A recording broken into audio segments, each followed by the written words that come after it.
বাংলাদেশের মিডিয়াগুলা একটা খবরকে হাইলাইট করে মানে বোঝানোর চেষ্টা করছে যে ভারত থেকে এখন শরণার্থী বাংলাদেশে ঢুকছে বা এ ধরনের একটা পরিস্থিতি তৈরি হচ্ছে এবং এইটাকে ওই ৮-৯ বছর আগেকার রোহিঙ্গা শরণার্থীর ঢল নাম ছিল বাংলাদেশে তার সাথে তুলনা করছে। কিন্তু আসলে দুইটা জিনিস কি এক নাকি? ওই রোহিঙ্গাদেরকে যখন মায়ানমার সেনাবাহিনী তাড়া দিচ্ছিল তখন বাংলাদেশে ঢুকছিল, সেটা ছিল শরণার্থী সমস্যা, রাইট? ওটাতে কিন্তু কোনো সমস্যা মানে সন্দেহ নাই, ওটা আসলেই শরণার্থী সমস্যা ছিল। কারণ ওই রোহিঙ্গারা ওরা তো বাংলাদেশে বসবাসকারী ছিল না। যদিও মায়ানমার বলে যে ওই রোহিঙ্গারা প্রায় মায়ানমার বলে না, এটা হলো ঐতিহাসিক তথ্য থেকে যেটা পাওয়া যায়, ২৫০ থেকে ৩০০ বছর আগে ওই পার্বত্য চট্টগ্রাম বা চট্টগ্রাম অঞ্চলে বসবাসকারী লোকজন ওরা মায়ানমারে চলে যায়, ওখানে দীর্ঘদিন ধরে বসবাস করে। হ্যাঁ, তো এত ২৫০-৩০০ বছর ধরে যদি কোনো লোকজন কোনো দেশে বসবাস করে সে তো ওই দেশেরই নাগরিক হয়ে যায়। তো সেটা না করে মায়ানমার কী করছিল, তাদেরকে তাড়িয়ে দিছিল, তাই না? অতএব ওটা ছিল শরণার্থী সমস্যা। কিন্তু ভারতের পশ্চিমবঙ্গে যে ঘটনা ঘটছে, যে বিজেপি ক্ষমতা আসার পর তারা বলছে যে এখানে অরিজিনাল যারা নাগরিক তারা থাকবে, আর যারা অনুপ্রবেশকারী মানে বাংলাদেশ থেকে ঢুকছে তারা থাকতে পারবে না। তবে তার মধ্যে আবার ব্যতিক্রম আছে, হিন্দুরা থাকতে পারবে, মুসলমানরা থাকতে পারবে না। তাদের বক্তব্য হলো যে বাংলাদেশে হিন্দুরা অনেক ক্ষেত্রে অনিশ্চয়তার মধ্যে ছিল, তাদের উপরে অনেক সময় অত্যাচার নির্যাতন হতো, এই জন্য তারা পালিয়ে টালিয়ে আসছে। এখন ভারতের ওরা তো হিন্দু, অতএব হিন্দু হিসাবে তাদেরকে তারা আশ্রয় প্রশ্রয় দিবে, হিন্দু ভ্রাতৃত্ববোধ। এবং এটা তারা শিখছে কিন্তু মুসলমানদের কাছ থেকে, কারণ যে মুসলমান ভাই ভাই, মুসলিম ব্রাদারহুড দ্বারা অনুপ্রাণিত হয়ে এই বস্তুত হিন্দুরা এইটুক উদারতা এই বাংলাদেশের হিন্দু যারা ভারতে পালিয়ে গেছে তাদের দেখাচ্ছে। কিন্তু বাংলাদেশের মুসলমানরা তো অত্যাচারিত নির্যাতিত না। আর যদি তারা বলে তারা অত্যাচারিত নির্যাতিত, এটা তো মানুষ বিশ্বাস করবে না, কারণ মুসলমান তো ভাই ভাই, তাই না? অর্থাৎ এখানে যদি তারা নিজেরাই নিজেদের ওপরে অত্যাচার নির্যাতন করে, এটা তো তাদের দায়িত্ব। এখন এই কারণে তারা যদি ভারতে ঢুকে পড়ে এবং ভারতে গিয়ে বিভিন্ন জায়গায় বসতি স্থাপন করে কাজকাম করে, তো ভারত তো বলতেই পারে যে তোমরা তো আর অত্যাচারিত নির্যাতিত না, তোমরা নিজেরাই হিন্দুদের উপর অত্যাচার নির্যাতন করো, এরপরে তোমরা অত্যাচারিত নির্যাতিত হয়ে বাংলাদেশ থেকে আসছো, এটা আমরা বিশ্বাস করি না, অতএব তোমাদেরকে আমরা আমাদের দেশে থাকতে দেবো না। এটা হলো তাদের লজিক। তো পশ্চিমবঙ্গে এই যতদিন এই বিধানসভার ইলেকশন হয় নাই এবং বিজেপি ক্ষমতা আসে নাই, মমতা ব্যানার্জি কিছু বলতো না এদেরকে মমতা ব্যানার্জি দুধেল গাই হিসেবে ব্যবহার করতো, তার ভোটে লাগাতো কাজে। কিন্তু বিজেপির তো অত ঠেকা নাই, বিজেপি তো ডিক্লারেশন দিয়েছে কোনো মুসলমান তাদেরকে ভোট দেয় নাই। অর্থাৎ মুসলমানদের প্রতি তাদের কোনো ওই ধরনের, অর্থাৎ বাংলাদেশ থেকে যারা নাকি অনুপ্রবেশ করেছে তাদের প্রতি তাদের কোনো দায়িত্ব মায়া মহব্বত এগুলো কোনো কিছু নাই।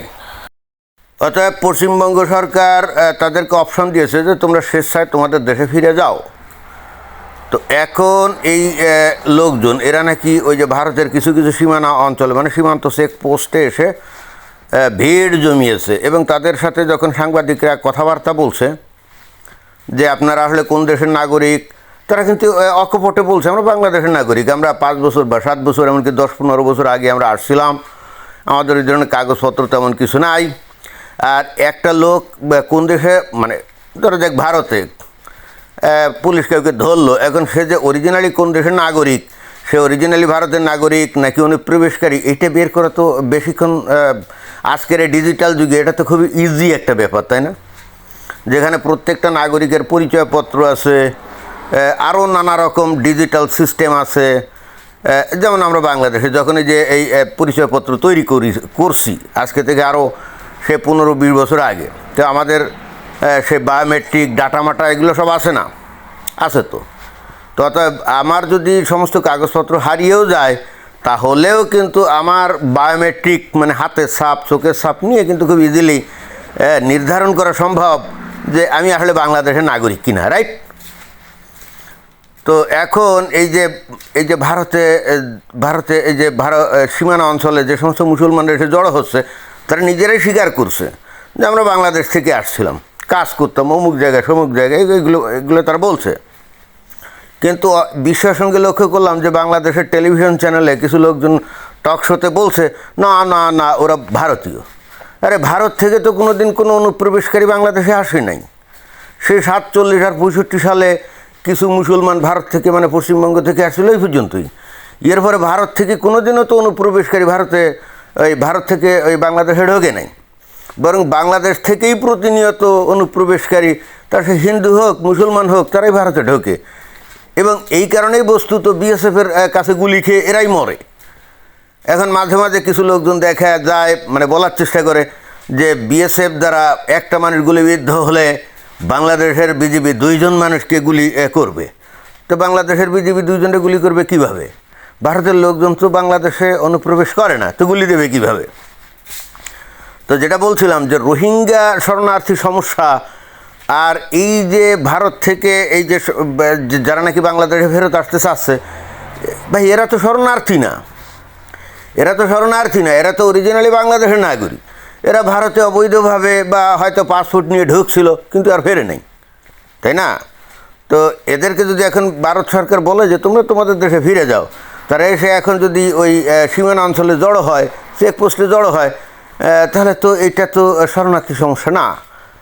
ভারত বলছে তোমরা তোমাদের দেশে ফিরে যাও, তোমাদের দায়িত্ব আমরা নিতে যাব কেন? এটা তো তারা বলতেই পারে। এখন প্রশ্ন হচ্ছে পরীক্ষা নিরীক্ষা করে নিশ্চিত হওয়া যে এরা আসলেই বাংলাদেশের নাগরিক কিনা।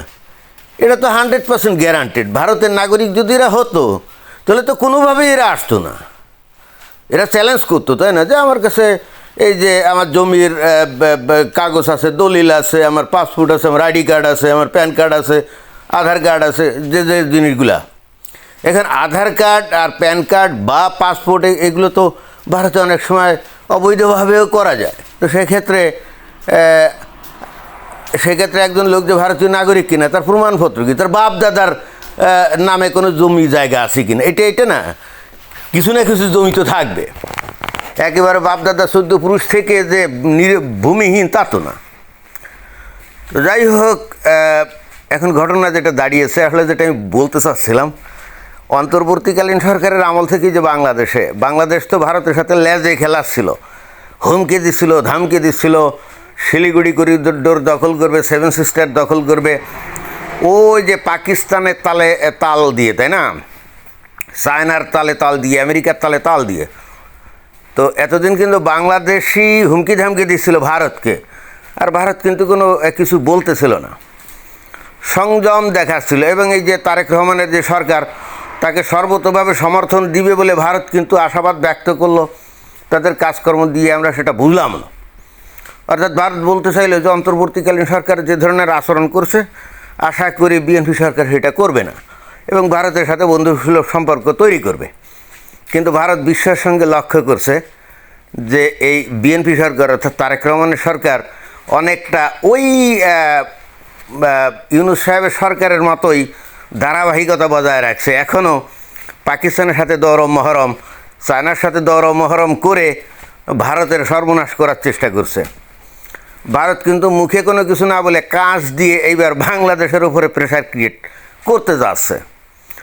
অর্থাৎ ভারত চাচ্ছে যে বাংলাদেশ এই প্রেশারের উপরে পড়ে কিছু একটা ভুলভাল পদক্ষেপ নিবে, আর ভারত সেটাকেই একটা অজুহাত হিসেবে খাড়া করে বাংলাদেশকে একটা সত্যিকার অর্থে শিক্ষা দিবে। আমার কাছে ভাই এটাই মনে হচ্ছে। ভারতের এখন একটা অজুহাত দরকার। তো এখন এমনি তো আর একটা দেশে শিক্ষা দিতে মানে আক্রমণ করা যায় না। তো এমন একটা পরিস্থিতি তৈরি করছে যে বাংলাদেশের পক্ষ থেকে হয়তো ভুলভাল একটা পদক্ষেপ নিবে।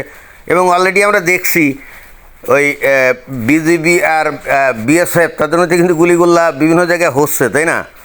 তো ভারত তো বসে আছে যে আর একটু বেশি গুলিগুল্লা হোক, ব্যাস ওইটাকে অজুহাত হিসেবে ধরে তারা বাংলাদেশের ওপরে একটা ছোটোখাটো আকারে সার্জিক্যাল স্ট্রাইক আকারে কিছু করতে পারে কিনা, অর্থাৎ বিএনপির সরকারকে দেখাতে পারে কিনা, বা দেখাতে হলে চায় যে তোমরা যা কাজকাম যা করতেছো এটা সঠিক হচ্ছে না, আমরা স্বতঃপ্রণোদিত হয়ে তোমাদেরকে সাহায্য সহযোগিতা সমর্থন করার চেষ্টা করে গেছি, কিন্তু তোমরা লাইনে আসার লোক না।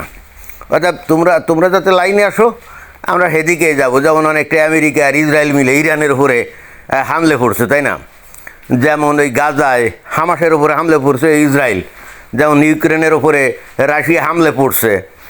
তো ঠিক ওই রকম একটা ঘটনা আমার কেন জানি মনে হচ্ছে ভারত বাংলাদেশের উপরে ঘটাতে চায়। কারণ ভারত দেখছে, আর যাই হোক, বাংলাদেশের মানুষদেরকে ওই আলাপ আলোচনা বা নৈতিক সাপোর্ট এগুলো দেওয়ার মাধ্যমে বাংলাদেশের মানুষ লাইনে আসার মতো না। যে ভাষা এরা বোঝে, ভারত সম্ভবত সেই ভাষা দিয়ে বাংলাদেশের সাথে একটা ট্রিটমেন্ট করতে চাচ্ছে। আমার কাছে এইরকমই মনে হচ্ছে। ধন্যবাদ।